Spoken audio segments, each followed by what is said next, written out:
Saludos desde Washington, Jaime Otero Suazo. La semana pasada llegaron a Washington dos personas, el ingeniero expresidente de Bolivia, Jorge Tuto Quiroga, y el abogado Luis Fernando Camacho Vaca, ex presidente del Comité Cívico de Santa Cruz, quienes ambos traen una explicación sobre lo que es la renovación democrática.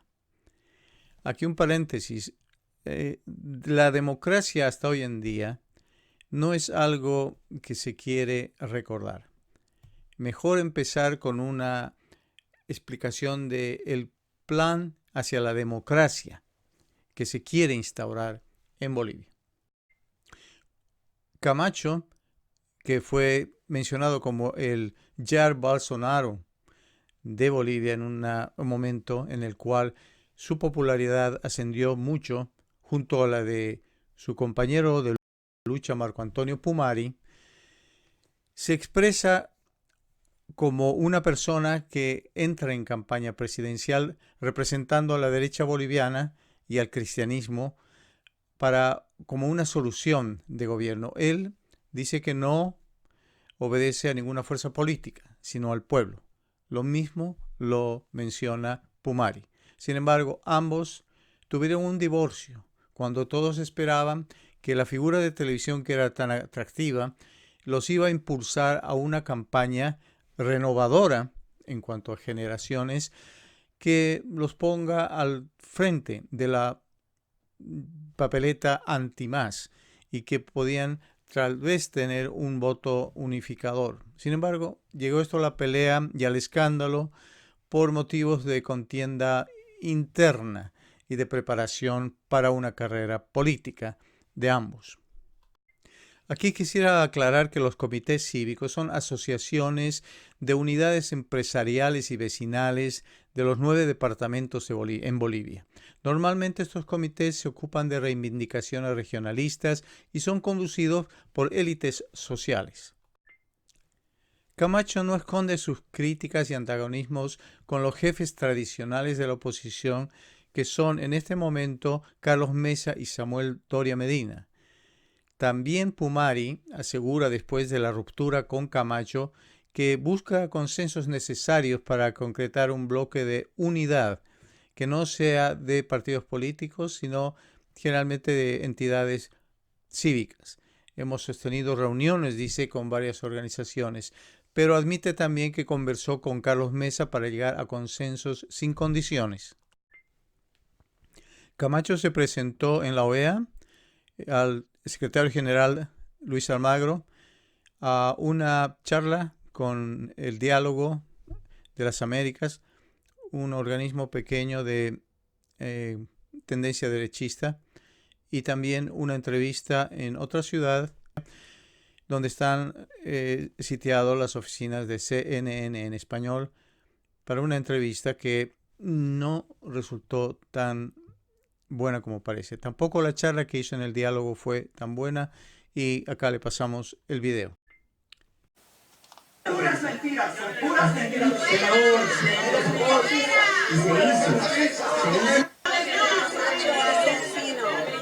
Por favor. ¿Tienes respuestas? Vamos a dejar.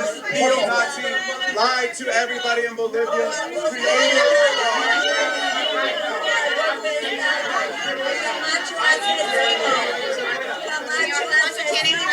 ¿Tienes una... El masacre en Senjata. Hay juicio por eso, claro que sí. Camacho asesino. Camacho.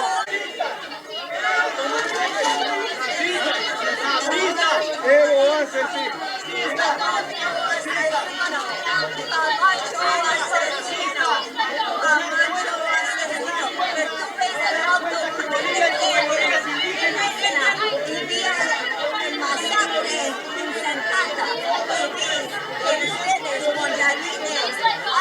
What do you make of?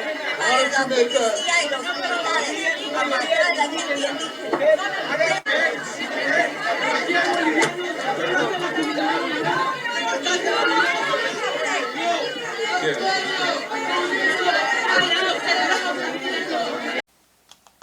para muchos resultó conveniente el que se filtrara solamente ese segmento y que fuera grabado. ¿A usted le queda claro que fue grabado por alguien de su equipo? Lo que dicen es que no, ¿no? Lo que dicen ellos. Ahora, hubo una molestia, sí, hubo una molestia en la mesa, por eso es que coincide, de que justamente, y está en la grabación, primero pasan un pequeño pedazo de 1 minuto y de ahí pasan una grabación de 7, la amplían la grabación, ¿no? Donde hay otros aspectos mucho más ampliando lo que se había dicho. Pero yo no veía pues ninguna razón para hacerlo público, porque creo que hay hasta testigos donde pueden decir yo estaba cuando lo hizo, o sea, no veía sentido de grabar algo. Lo que sí vi la molestia de uno de los señores que estaba con él, porque dice, yo no sabía que él había aceptado la vicepresidencia, eso no se hace, porque yo estaba apoyándolo porque él quería ser presidente. Entonces, cuando sale el audio, amarramos lo que pudo haber sido, pero yo la verdad es que no sé, he perdido contacto con él y no sé qué pudiera haber pasado, pero como le digo, creo que si lo hubiera grabado, hubiera aprovechado mejor la grabación para hacer algo, si estoy hablando de una posición dañina, de hacerle daño a alguien. Luis Fernando Camacho, ¿cuándo se entera que hay una grabación? En el aeropuerto. En el aeropuerto. Estamos hablando de el domingo de la semana pasada. ¿Usted es transparente y frentero? Sí, transparente. ¿Completamente? Completamente. Me da mucha pena, pero soy periodista. Usted me envió a mí ese audio, 45 minutos. ¿Usted sabía de ese audio antes del domingo? No, de la filtración me está diciendo usted, no de la existencia. Yo le dije, ¿cuándo? Del audio. ¿Usted sabía de ese audio? Del audio en el aeropuerto le dije, acaban de pasarlo. Bueno, usted me envió 45 minutos de audio para que yo lo revisara. Sí, pero eso fue 2 semanas antes, ¿no? Sí. No se había filtrado todavía el audio. No se había filtrado ese audio. No se pero había usted filtrado. tenía el audio en su poder. No se había filtrado el audio. Usted tenía ese audio en su poder. Porque me lo envió a mí. No. El audio que fue el de Marco era de 2 horas 50, no el de 45. Pero hay un audio, en el audio que a mí me envía, hay una parte donde se habla de, las aduanas. No se habla absolutamente de los del tema. 250,000. No se habla de los 250,000. ¿Por qué me envía el audio a mí? Porque era la idea de que en su momento... ¿Se filtrara también? No. Y más, hablamos con usted, de que usted le pregunte a Marco, porque no habían pruebas todavía de ese audio. Era otro audio de otra reunión que le dije, le mostré y le dije, por eso, pero esto ha pasado. Camacho, entonces usted sabía que se estaban grabando. Pero fue después, no fue en el momento. Por eso, pero sabía entonces, me dice hace rato que no sabía que estaba grabando. No, la grabación... Y después me manda a mí una grabación. No, pero entonces, es distinta, es otra grabación. Por eso, pero sabía que estaba grabando, esa que me mandó al menos. No. Entonces, son 2 grabaciones. La primera grabación habla de simplemente la confirmación de que iba de candidato. Luis Fernando Camacho tenía un audio de 45 minutos de una reunión de Pumari que me manda a mí. Exacto. ¿De dónde sabe usted que está ¿Lo ese escuchó audio? el audio? Sí, lo escuché. 45 minutos los escuché completos. No es ese audio. Es otra reunión. No es el mismo audio, pero es otra grabación. Hablamos de la vicepresidencia. Estaban grabando todas las conversaciones que tenía con Pumari. Y usted sabía que se estaba grabando porque tenía el audio y el audio me lo manda a mí. Por eso, pero es de otra Pero me reunión. dice usted hace un momento que no sabía que estaban grabando. Son 2 audios. ¿Usted sabía que se grababan las conversaciones o no? No sabía. La primera le dije quién me lo pasó. Se lo comenté a usted. Lo llamé y le dije, me han pasado este audio. ¿Quién me lo pasó? También se lo conté. Y le dije, dura 45 minutos. Esta es la prueba de que sí me aceptó ser vicepresidente. Y ese audio fue el que le mandé a usted y le dije, pregúntele a él si aceptó o no ser presidente. No hablaba de los 250,000. Y le dije, me lo pasaron del hotel. Se lo dije a usted, me ofrecieron el audio para pasármelo del hotel porque sí lo estaban grabando. De la misma forma le pudieron haber ofrecido el otro audio. No, pero es que esa reunión no. La reunión esa fue en otro lugar. El otro audio le pudieron haber ofrecido de la misma forma. Fue en otro lugar. Porque me resulta muy conveniente que se haya filtrado solamente ese fragmento. Que no se haya filtrado nada de los 45 minutos que tengo yo que usted me envió. Y además con la intención con la que me envían los 45 minutos, no creo que sea para revisarlo nada más, ¿no? El audio que le pasé tiene un objetivo, donde él acepta ser vicepresidente y que me lo pasaron una semana después y le dije del hotel me lo pasaron. Quiero que usted verifique de que sí me aceptó ser vicepresidente. Cuando hable con él, pregúntele. El audio ese no hablaba nada y le dije la fuente, viene, lo han pasado el audio de acá. No decía nada malo, solamente decía de la vicepresidencia que él había aceptado. Y ese era el audio que yo tenía. Que supuestamente había grabado el audio que está en controversia. Fue el Hotel Cortés en Santa Cruz. Este hotel ha desmentido que se haya hecho ninguna grabación. La reputación de Camacho está en suspenso. Se habla de el mamarracho Camacho o el cívico cínico, etcétera, en la prensa de Internet, sean los medios de Internet. Otras personas, líderes como Albarracín, que era decano de la universidad, pero también es un activista cívico, menciona como que Camacho y Pumari deben irse a un lado para dejar de perjudicar el proceso que se toma hacia la presidencia, hacia las elecciones. El FRI, el Frente Revolucionario de Izquierda de La Paz, quitó su apoyo también a Camacho. Es decir, que la pelota política para Camacho está fuera de cancha, y diría yo lo mismo para Pumari. Así pues, el voto único que fue llamado por ambos, Pumari y Camacho, queda semi-anulado. Y el voto útil de Mesa, que es útil para oponer al MAS, está ahora en contienda seria de acuerdo a los arreglos que se hagan con otras entidades políticas, sobre todo con Doria Medina, con el apoyo de Santa Cruz y con el apoyo andino de Occidente. Es decir, la campaña de Carlos Mesa está con un trabajo bastante grande por delante. Tal vez una solución rápida es un inmediato compromiso con los demócratas del gobernador de Santa Cruz, Rubén Costas. Quiero ahora presentarles la respuesta que hizo el ingeniero expresidente Jorge Tuto Quiroga, que fue una presentación extensa y batalló en muchas áreas, pero dejó para último probablemente lo más importante de la reunión en términos de opinión política y lo que presiona a muchos países a confrontar la realidad política de Bolivia en la forma en que lo hacen. Esto me llamó la atención, y además me llamó la atención también la respuesta corta y confusa que dio al tema de los derechos humanos. Veamos el video. Con el tema de derechos indígenas. Y sé que esto es difícil y por eso agradezco a la gente que aquí me ha acompañado.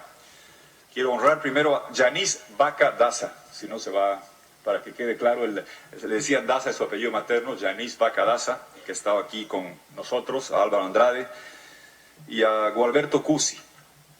Si un presidente que se parece a mí trata de hacer una carretera por medio de un parque nacional, afectando a una comunidad indígena, con el doble de precio, con el lavallato brasileño, para extender las zonas cocaleras para hacer cocaína, todo el mundo estaría pidiendo que se me cuelgue en plaza pública. ¿Y por qué, si lo hace Evo Morales, el mundo debe callar cuando se destruye el territorio indígena, TI, Parque Nacional PN de Lisiboro Sécure? Primera vez en la historia que se intentaba destrozar un parque con el doble de precio, afectando a comunidades indígenas que fueron sañudamente reprimidas. Por eso, cuando se hable de los derechos indígenas, por favor, recuerden que ser de origen aymara no da derecho a reprimir a otros indígenas para destruir un parque o afectar a una comunidad indígena.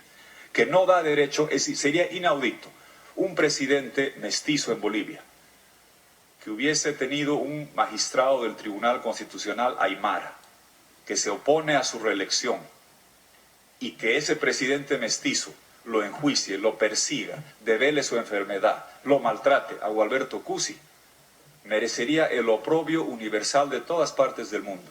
¿Y por qué? Si lo hace Evo Morales, vamos a callar y mirar que se haga eso. Yo soy una persona, tengo la pitita, señora presidenta, con eso termino, se la vamos a dejar a usted para que le dé a la misión de observación electoral. Es el pedazo de una pitita de una parte de Bolivia. Me encanta subir las montañas andinas de mi país, hace años, hace casi 30 años. Y voy colgado de un aymara, Bernardo Guarachi, el mejor deportista de la historia de Bolivia, porque soy decidido pero no loco. Voy con una pitita, amarrado de Bernardo Guarachi, y le sigo los pasos para llegar a la cima del Illimani y de los Andes. Y le dejo, señora presidenta, para usted, para misiones de observación electoral, para el DECO, para quien usted disponga esta pitita como símbolo de lo que requerimos. Democracia, libertad con observación electoral va a garantizar que tengamos un hemisferio donde todos podamos disfrutar de un voto libre, de democracia y transparencia para siempre. Gracias, presidente. Muchas gracias, expresidente. Otro de los visitantes que vinieron a Washington fue un experto, Álvaro Andrade, de Ethical Hacking, la compañía que hizo la auditoría de las elecciones durante la noche del 20 de octubre de 2019 de este año, y que en esa auditoría fue y es un elemento crítico de las investigaciones que se hacen para ver cuál es exactamente la causa del fraude o, como se llama, del acto doloso. Así que una vez más, les invito a presenciar el tercer video de hoy día. Como bien dijo hace un momento Tuto Quiroga, mi nombre es Álvaro Andrade, trabajo en el área de ciberseguridad y fuimos la empresa contratada por el Tribunal Supremo Electoral para realizar el análisis de auditoría, seguridad y monitoreo de todas las elecciones, de todo el compendio de la elección presidencial. Dentro de esto, no sé quién va a pasar las diapositivas, pero ahí están. Rápidamente voy a hacer un pequeño resumen porque la parte técnica es muy amplia. Una vez que nos contratan, nos ponemos a trabajar el 4 de octubre, previo a las elecciones, iniciamos nuestro trabajo y dentro de este trabajo empezamos a identificar vulnerabilidades críticas en el software que se había adquirido para las elecciones presidenciales. Muchos temas técnicos que voy a tratar de traducirlos en un lenguaje sencillo. Para empezar, el software denominado TREP para transferencia rápida de actas electorales, gracias. Era el mismo software que el del sistema de cómputo, nada más cambiaba la configuración. Dentro de todo esto, un software que va a ser seleccionado para las votaciones presidenciales de un país tiene que estar instalado y tiene que manejarse dentro de los servidores del gobierno de ese país. En este caso, todo funcionaba, especialmente la parte del TREP, funcionaba todo en Internet, en la nube de Amazon. Todo administrado por la empresa que fue contratada para este fin, Neotec, donde el gobierno y la Dirección Nacional de Tecnología del Tribunal Supremo Electoral no tenían acceso, ni monitoreaban, ni tenían credenciales, lo que genera un problema de competencia, ¿no? y jurisdicción. Si se quiere acceder a los logs no están en el país, están fuera del país. Estaban en Australia, estaban en Estados Unidos, en otros lugares. Ok, con esto voy a pasar. A ver. Si pasa, perfecto. Dentro de estas vulnerabilidades que identificamos a un principio, para resumirlo en palabras sencillas, el software era tan vulnerable que no había que estar en Bolivia para cambiar las elecciones. Una persona, y se lo demostramos tanto al director de Neotec como al Tribunal Supremo y a la Sala Plena, de que se podían inyectar actas remotamente desde cualquier lugar en el mundo que tenga internet. No solamente se podían registrar las actas, que era golpe 1, también descubrimos más adelante que se podían validar las actas, lo que quiere decir generar y cambiar una tendencia de una votación. Más allá de eso, un software que es utilizado para elecciones presidenciales debería contar con los mínimos requisitos de seguridad, como el cifrado de las comunicaciones. En este caso, todo pasaba en texto plano, cualquiera podía interceptar esa comunicación, cambiar los votos y dejarla que siga hasta el otro lado. En realidad, el software tenía muchas vulnerabilidades que reportamos días antes del evento durante nuestro trabajo. Neotec trató de subsanar algunas vulnerabilidades, algunas se subsanaron, otras no, pero se decidió seguir adelante en el proceso. El protocolo de cereo de base de datos que ven en la pantalla, cereo, no existe esa palabra, pero era la palabra que se utilizaba, un léxico técnico que utilizaban para poner en cero las bases de datos antes de iniciar las elecciones presidenciales. Se desarrolló un procedimiento para hacer esto, donde se invitó también a 2 observadores de la OEA, que tuve el gusto de verme con alguno de ellos hace un momento, para que ellos puedan ver y sean parte de este proceso, que al final, siempre digo, terminó siendo un show, nada más. ¿Qué fue lo que pasó?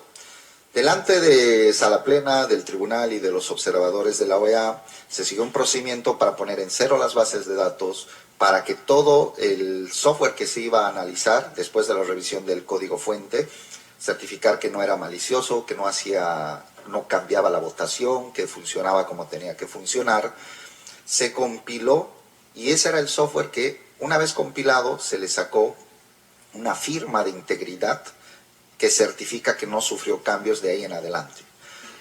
Terminado este procedimiento, se grabó el código fuente en un CD, se entregó a la presidenta y hasta donde se fue a guardar al Banco Central de Bolivia.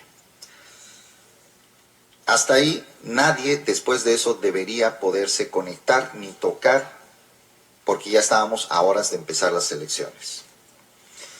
Iniciamos ese mismo día en la noche, a las 11:20 de la noche, salta una alerta de seguridad, una conexión del director de Neotec, su usuario, lo llamamos, le digo, ¿por qué estás conectado? Nadie tiene que conectarse. En ese momento me dice, no, estaba olvidado, me olvidé cerear unas bases de datos, estamos a 4 horas de que ingresen las actas del extranjero, Corea, Japón, por favor, desconéctate.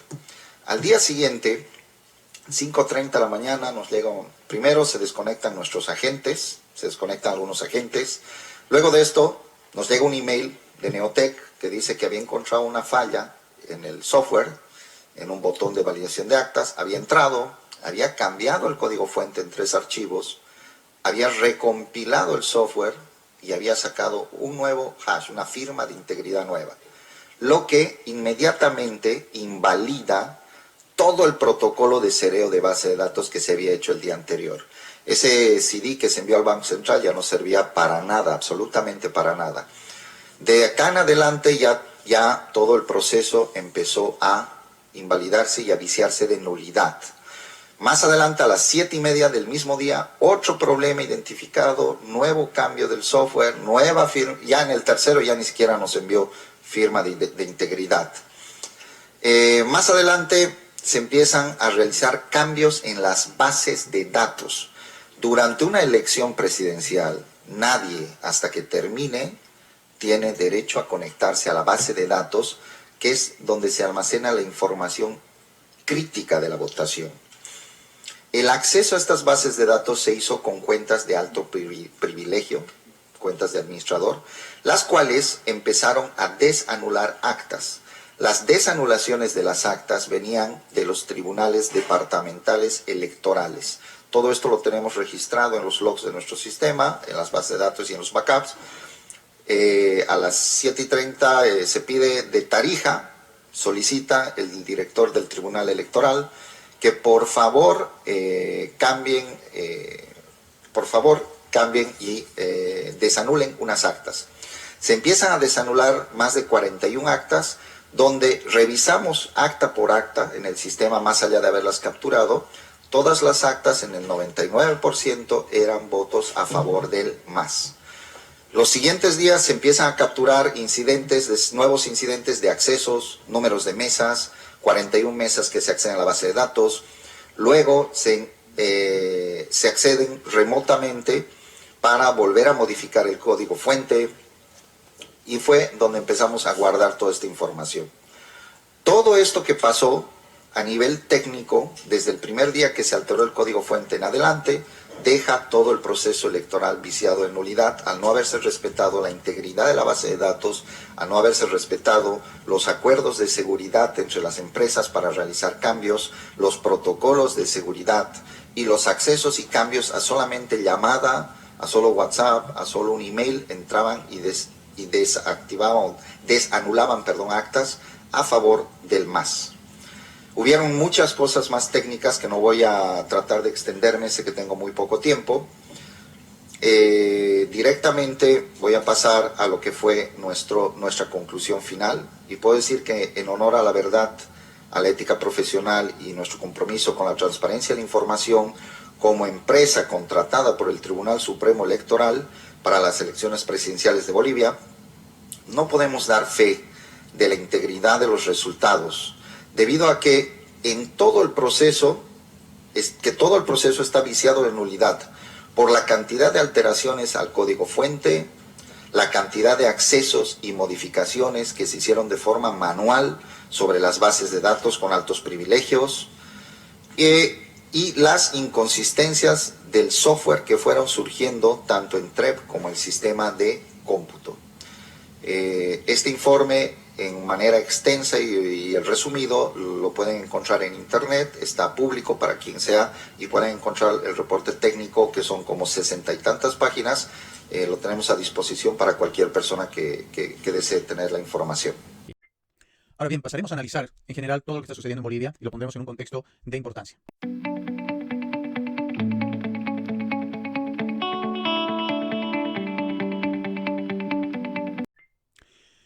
El hacking o la incursión digital de las elecciones nacionales del 20 de octubre del 19 es un tema primordial, por cuanto su investigación nos va a llevar a la resolución no solo ahora, sino histórica de la causa de todo el movimiento cívico y la protesta del pueblo hacia el manejo de estas elecciones a través de estos sistemas. En Washington, a pesar de que los delegados mencionaron que vienen también para ilustrar y aclarar la situación en Bolivia a la comunidad residente en Washington, parece que los residentes en Washington saben más de lo que está pasando en Bolivia en cuanto al hacking que las mismas autoridades bolivianas, o por lo menos lo que se menciona en la prensa. Pero aquí hay muchos recursos y muchas personas capacitadas en el sistema de Internet y de seguridad de los sistemas, sobre todo en los campos electorales o de empresas, etcétera, y gubernamentales también. Así que les sugerimos que en todos esos artilugios que han habido de las empresas que han administrado la situación en Bolivia, de las elecciones, que se investigue también sobre, por ejemplo, los guerreros digitales. También acá les paso una muestra de cómo en periódicos en Rusia se advierten ya la presencia de individuos, miembros de la compañía que vemos, que les pueden dar una pauta de hasta qué grado se veía la necesidad de que las elecciones en Bolivia deberían de alguna forma manipularse, en el caso de los medios, o tal vez también en la posibilidad de incursión dentro de los sistemas electorales digitales. La Interpol ha pedido la captura de Sergio Martínez por la posibilidad de que a través del servidor B01 u otro que apareció haya podido infiltrar. Tal vez no, pero sí lo que se sabe es que la compañía de Neotec, que es liderizada por Marcel Guzmán de Rojas, creó un link, un enlace de HTTPS que puede ser la puerta abierta para, intencionalmente o no intencionalmente, para que alguien haya podido mover las cifras y las actas, hacer cambios en las actas ese día. Esto es un motivo serio. Se discute en muchos ambientes como el Congreso Internacional de Seguridad Informática. Ya se discute en los temas técnicos en fiscalías y en universidades, en entidades en Estados Unidos, como reto para descifrar este misterio. Pero se tiene una idea clara de qué es lo que ha pasado. Sin embargo, no se puede mencionar hasta no tener claridad absoluta y que sobre todo sea mencionada a través de otros tipos de voceros. Otro punto importante que quisiéramos mencionar de esta semana es el reporte preliminar que hizo la Comisión Interamericana de Derechos Humanos en ese informe preliminar, diciendo lo siguiente, que en Bolivia existe violencia sociopolítica, hostilidad y odio en relaciones sociales, discriminación, racismo, intolerancia con los indígenas, ejecución extraoficial y judicial, y la posibilidad que queda de imputación penal para todos estos sucesos. Las masacres de Sacaba en Cochabamba y Sencata en el Alto son mencionadas como tales, masacres. A pesar de que este sea un reporte preliminar y no una conclusión, se han emitido estos pensamientos, lo cual han confundido y han incomodado al gobierno boliviano, quien insistió en lo que se llama un GIEI, un grupo independiente de expertos internacionales que investiguen los hechos de violencia y responsabilidades en los contextos de las elecciones de 2019 y que ya se ha concluido en que vendrán a Bolivia para tener un estudio más preciso, más detallado y sobre todo con participación directa del gobierno de la señora Janine Áñez. Es importante también recalcar que este reporte y las consecuencias de otro reporte que existan, no solo ahora, sino de aquí a 6 meses, cuando probablemente se concluya esto, tal vez ya esté fuera del panorama de las elecciones, pero quedarán ligados al Parlamento, a la cantidad de gente en el Parlamento que pueda iniciar un caso frente a las cortes penales internacionales, etcétera, basados en que si en verdad sucedieron estos asuntos y se ve quiénes son los culpables, cómo resultará la penalidad para estas personas, porque tarde o temprano va a tener que alguien ir a la cárcel por esto. El tercer tema, las elecciones. A un mes de la gestión de la presidenta Áñez, una abogada de una región pobre del Beni en Bolivia, que es un departamento, una mujer de sagacidad y valentía política, que no se victimiza, hace entender que el concepto de las cosas que sucedieron en Bolivia. Ese entender de ese concepto es probablemente lo más importante que el gobierno puede hacer. Y lo tiene que hacer a través de una transparencia informática a los medios y una política comunicacional que abra las puertas, no solo a los bolivianos, sino al mundo, para que se vea la intencionalidad que ha habido y el proceso que ha transcurrido después de que el presidente Evo Morales renunció al gobierno. Ya hay discusiones dentro de la bancada del MAS en el Parlamento de que si el presidente transitorio cede o se extienda, mejor dicho, en su mandato, el legislativo tendrá que igualmente extenderse. Este es un debate que algunos entendidos constitucionales dicen que sí, que tendrá que extenderse, otros dicen que no se podrá extender y cesará las labores de los parlamentarios como son ahora.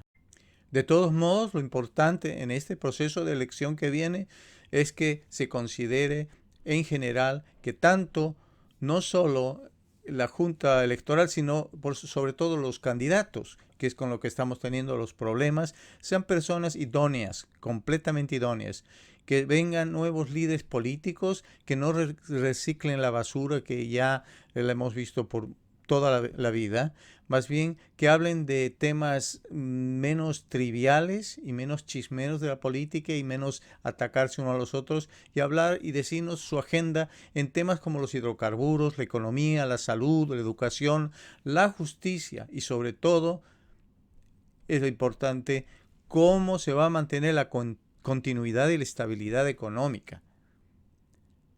Otros temas tendrán que ser la ética institucional, la violación de derechos, el abuso del poder, el terrorismo de Estado, cómo van a combatir el autoritarismo. ¿Será que tal vez algunos digan que en Bolivia debe hacerse solo un periodo de 5 años? Estos han sido tiempos aciagos.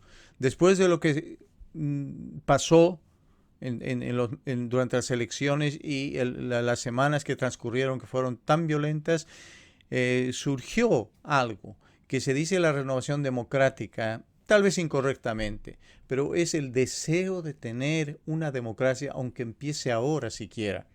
Esto es lo que nos anticipó y llamó el gran pensador Zabaleta Mercado cuando llamó a las masas de noviembre, las que surgen y hacen los cambios. Depende de los políticos llegar a alcanzar a esas ambiciones del pueblo, las demandas del pueblo de tener una vida sana en un país sano. económicamente y políticamente es muy importante, con primer punto, para el gobierno que viene, que va a ser un gobierno de transición también, porque después de lo que se ha pasado en tantos años y por la tendencia política tan opuesta entre uno u otro bando político en Bolivia, tendrá que ser un gobierno que ayude a conformar esta política democrática a la que aspiramos en Bolivia. Hay personas que entienden esto. El caso de la corrupción y limpiar la corrupción gubernamental es crucial. Tenemos a don Juan del Granado, que habla de la impunidad dictatorial en Bolivia por tanto tiempo y que nos inspira a que dejemos en esta generación, en estos tiempos, nos concentremos en dejar un testimonio jurídico, político e institucionalidad contra la impunidad. Como punto personal, yo sugeriría que desde la educación básica se haga la formación básica de instrucción cívica, que los conocimientos, valores, metodología, ciencia y cultura sean elevadas a importantes tratamientos de la sociedad boliviana y que Bolivia tenga un cuerpo de jurisprudencia profesional libre e independiente antes de iniciar cualquier proceso político y que además contribuya a la economía nacional y a la inversión sobre todo. Bolivia es una república de acuerdo con el artículo 13 de la Constitución. Es importante pensar en que la república es lo que nos guarda al enunciar que todos tenemos los mismos derechos y que la limpieza del sistema jurisprudencial precisamente nos impulsa a tener una rapidez de resolución y justicia, que no solo sean las metodologías y los conocimientos, pero también las especialidades profesionales, sobre todo tecnológicas, financieras, científicas, de informática. Tenemos que tener especialistas que sean capaces de llevar las materias a su cargo adelante sin ninguna interferencia que no sea el interés de la empresa y el interés del país. Y hay muchos de estos en el interior de Bolivia y en el exterior sobre todo, pero tenemos que tener toda esa atmósfera sana que atraiga como un imán a todo este capital humano para desarrollar pronto o iniciarnos en el camino de la verdadera democracia boliviana. Gracias.